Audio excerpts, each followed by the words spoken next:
वालेकुम guys, come to the point. आज मैं आपको एक ज़बरदस्त बंदे से मिलाता हूँ जो ऑनलाइन कमाता है। अभी भी आपके सामने ही बंदा है, देखे कैसे मेहनत कर रहा है। 3 मोबाइल रखी हुई है, एक में बार बार लगा हुआ है और दूसरे मोबाइलों से ये इंस्टाग्राम यूट्यूब वगैरह। तो देखा आपने इस बंदे को, अभी देखो ये भी लगा हुआ है यूट्यूब इंस्टाग्राम, ये सारी की सारी चीज़ें जो है ना माशाल्लाह बहुत ही अच्छी तरीके से यूज़ कर रहा है और उसी पे ही जो है ना ऑनलाइन जो है वो अर्निंग कर रहा है।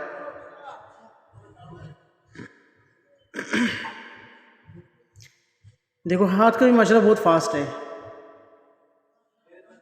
अगर आप लोग भी कोई अर्निंग से कुछ कमाना चाहते हैं तो आप इसी से रब्ता करें, इंशाल्लाह ये आपको बहुत सारी टिप्स बताएगा। मैं अपना व्हाट्सअप नंबर आपको दूंगा, इंशाल्लाह जल्दी दूंगा। अगर आप लोग चाहते हैं कि आपको ये सब बंदा मिल जाए तो आप जल्दी से हमसे रब्ता करें और इस बंदे का आपको व्हाट्सअप नंबर भी देंगे और इंशाल्लाह आप लोग जल्दी से अर्निंग स्टार्ट कर देंगे।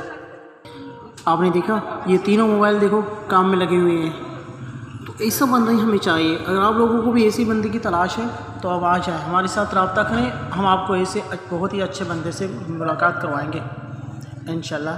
Thank you so much. अल्लाह हाफिज़, अपना ख्याल रखना।